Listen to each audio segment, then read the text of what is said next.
ਦਰਸ਼ਕੋ break ਤੋਂ ਬਾਅਦ ਤੁਹਾਡਾ ਸਭ ਦਾ ਭਰਪੂਰ ਸਵਾਗਤ ਹੈ। ਹੁਣ ਆਪਾਂ ਆਪਣੇ ਪ੍ਰੋਗਰਾਮ ਨੂੰ ਹੋਰ ਅੱਗੇ ਵਧਾਉਂਦੇ ਹਾਂ। ਅੱਜ ਦੇ ਅਗਲੇ ਇਸ਼ੂ ਦੇ ਨਾਲ ਹੁਣ ਆਪਾਂ ਗੱਲਬਾਤ ਕਰਾਂਗੇ ਕਸ਼ਮੀਰ ਮੁੱਦੇ ਤੇ ਕਿ ਕਿਸ ਤਰ੍ਹਾਂ ਭਾਰਤ ਵੱਲੋਂ ਕਸ਼ਮੀਰ ਵਿੱਚ ਰੱਖੀ ਗਈ 10 ਲੱਖ ਫੌਜ ਦੇ ਖਿਲਾਫ ਹੁਣ ਕਸ਼ਮੀਰੀਆਂ ਵੱਲੋਂ ਕਾਰਵਾਈ ਸ਼ੁਰੂ ਹੋ ਗਈ ਹੈ।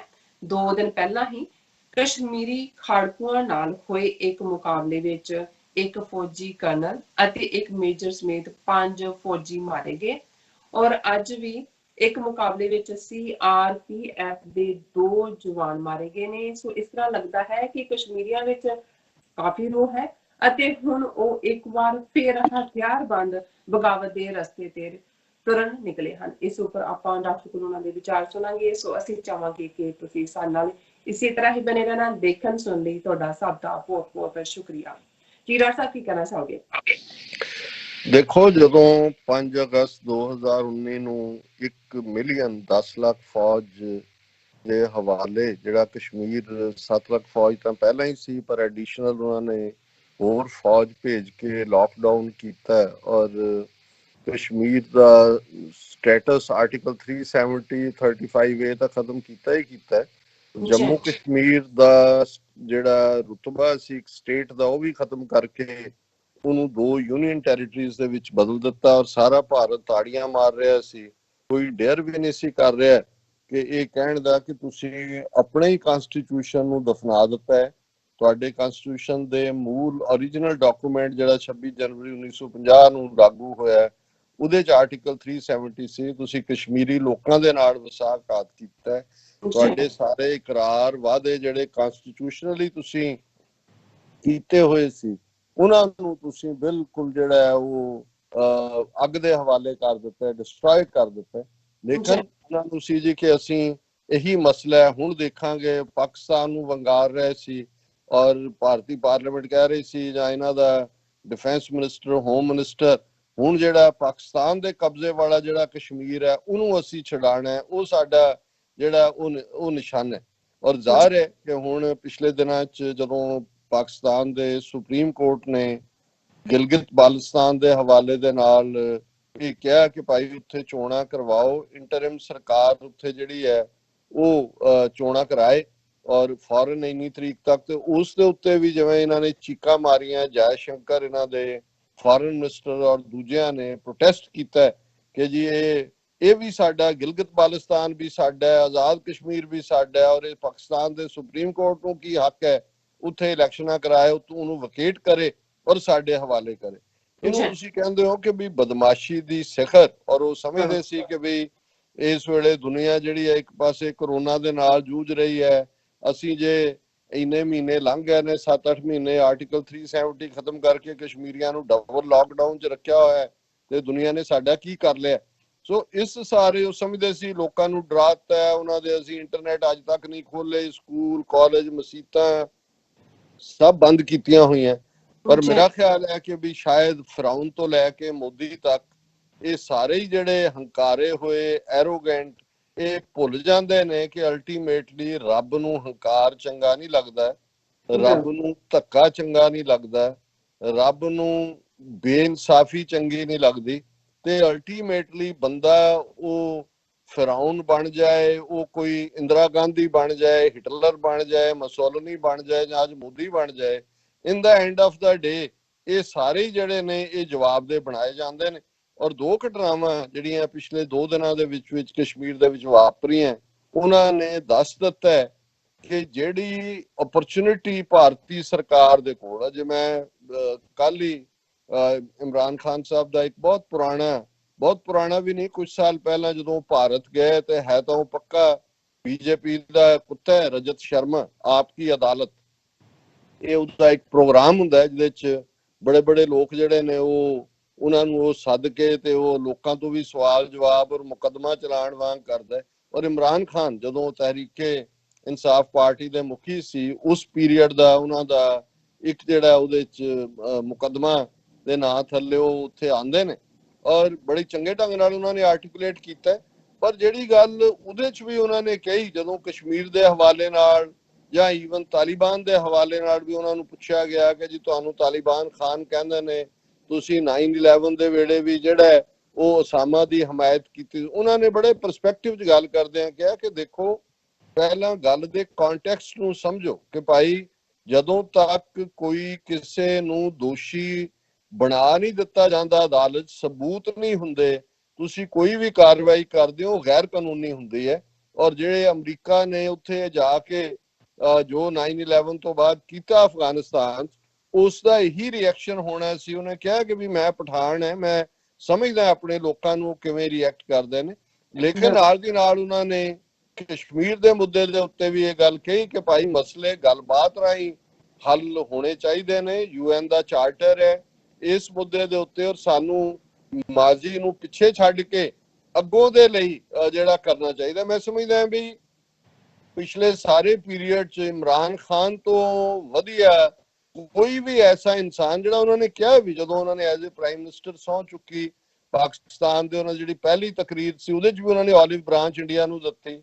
ਮੋਦੀ ਐਂਡ ਕੰਪਨੀ ਜਿੰਨੀ ਮਰਜ਼ੀ ਨਫ਼ਰਤ ਫੈਲਾਉਂਦੇ ਰਹੇ, ਲੇਕਿਨ ਫਿਰ ਵੀ ਈਵਨ ਚੋਣਾਂ ਦੇ ਪੀਰੀਅਡ 'ਚ ਵੀ ਜਿਹੜਾ ਕਈਆਂ ਨੂੰ ਚੰਗਾ ਨਹੀਂ ਸੀ ਲੱਗਾ ਕਿ ਇਮਰਾਨ ਖਾਨ ਨੇ ਉਹਨਾਂ ਦੀ ਜਿੱਤ ਦੀ ਪ੍ਰੈਡਿਕਸ਼ਨ ਕੀਤੀ ਹੈ ਮੋਦੀ ਦੀ, ਪਰ ਆਉਣ ਤੋਂ ਬਾਅਦ ਜੋ ਮੋਦੀ ਨੇ ਕਰਤੂਤਾਂ ਕੀਤੀਆਂ ਜਿਸ ਅੰਦਾਜ਼ ਦੇ ਵਿੱਚ, ਹਾਲਾਂਕਿ ਉਸ ਦੌਰਾਨ ਜਦੋਂ ਕਿ ਚੋਣ ਕੈਂਪੇਨ ਕਰ ਰਿਹਾ ਸੀ ਬਾਲਾਕੋਟ ਵੀ ਵਾਪਰ ਚੁੱਕਾ ਸੀ, ਲੇਕਿਨ ਫਿਰ ਵੀ ਇਮਰਾਨ ਖਾਨ ਹੋਪਫੁਲ ਸੀ ਕਿਉਂਕਿ ਜਿਸ ਕਿਸਮ ਦਾ ਉਹਨਾਂ ਦਾ ਸੁਭਾਅ ਵੀ ਹੈ, ਉਹ ਈਜ਼ੀਲੀ ਗਿਵ ਅਪ ਨਹੀਂ ਕਰਦੇ ਕਿਸੇ ਸਿਚੁਏਸ਼ਨ ਨੂੰ ਕਿ ਵੀ ਅਸੀਂ ਅਮਨ ਦੇ ਨਾਲ ਇਸ ਸਾਰੇ ਨੂੰ ਹੱਲ ਕਰਾਂਗੇ। ਪਰ ਉਸ ਦਾ ਜਵਾਬ ਤਾਂ ਉਹਨਾਂ ਨੇ 5 ਅਗਸਤ ਨੂੰ ਦਿੱਤਾ ਜਦੋਂ ਜੰਮੂ ਕਸ਼ਮੀਰ ਦਾ ਐਜ਼ ਏ ਸਟੇਟ ਹੀ ਵਜੂਦ ਖਤਮ ਕਰ ਦਿੱਤਾ। ਔਰ ਉਹ ਸਮਝਦੇ ਸੀ ਕਿ ਅਸੀਂ ਪਾਕਿਸਤਾਨ ਨੂੰ ਕਾਰਨਰ ਕਰ ਲਿਆ ਇੰਟਰਨੈਸ਼ਨਲੀ।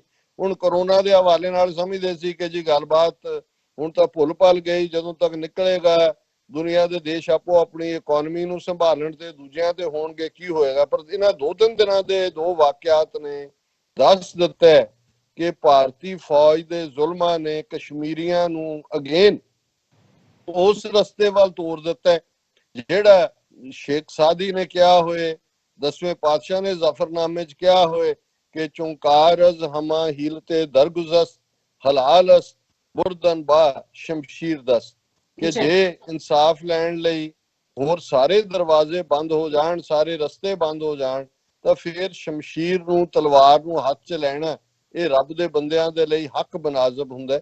ਸੋ ਮੈਂ ਸਮਝਦਾ ਕਿ ਪਹਿਲੀ ਘਟਨਾ ਜਿਹੜੀ ਕਸ਼ਮੀਰ ਦੇ ਵਿੱਚ ਵਾਪਰਦੀ ਹੈ, ਔਰ ਇੱਕ ਰੀਅਲ ਐਨਕਾਊਂਟਰ, ਹੁਣ 2 ਕਿਸਮ ਦੇ ਐਨਕਾਊਂਟਰ ਜਿਵੇਂ ਪੰਜਾਬ ਦੇ ਵਿੱਚ ਵੀ ਝੂਠੇ ਪੁਲਿਸ ਮੁਕਾਬਲੇ ਬਣਾਉਂਦੀ ਰਹੀ ਹੈ, ਔਰ ਹੁਣ ਵੀ ਅਸੀਂ ਦੇਖ ਰਹੇ ਕਿ ਇਸ ਕਿਸਮ ਦਾ ਜੰਮੂ ਕਸ਼ਮੀਰ ਦੇ ਕੁਪਵਾੜਾ ਜ਼ਿਲ੍ਹੇ ਦੇ ਹੰਦਵਾੜਾ ਇਲਾਕੇ ਦੇ ਵਿੱਚ ਜਿੱਥੇ ਕਿ ਕਸ਼ਮੀਰੀ ਜੁਝਾਰੂ ਉਹਨਾਂ ਨੇ ਜਿਹੜਾ ਆਪਣਾ ਟਿਕਾਣਾ ਬਣਾਇਆ ਹੋਇਆ ਸੀ, ਉੱਥੇ ਫੌਜ ਨੇ ਜਿਹੜਾ ਆਪਣੀ ਕਾਰਵਾਈ ਕਰਦੇ ਆ ਵੱਡੀ ਗਿਣਤੀ ਦੇ ਵਿੱਚ, ਜਿਨ੍ਹਾਂ ਦੇ ਵਿੱਚ ਉਹਨਾਂ ਦੇ ਕਰਨਲ, ਮੇਜਰ, ਵੱਡਾ ਲੰਬਾ ਚੌੜਾ ਹਮਲਾ ਫੈਲਾ, ਉਹਨਾਂ ਨੇ ਜਿਹੜਾ ਬੇਰੋਕ ਟੋਕ ਫਾਇਰਿੰਗ ਸ਼ੁਰੂ ਕੀਤੀ।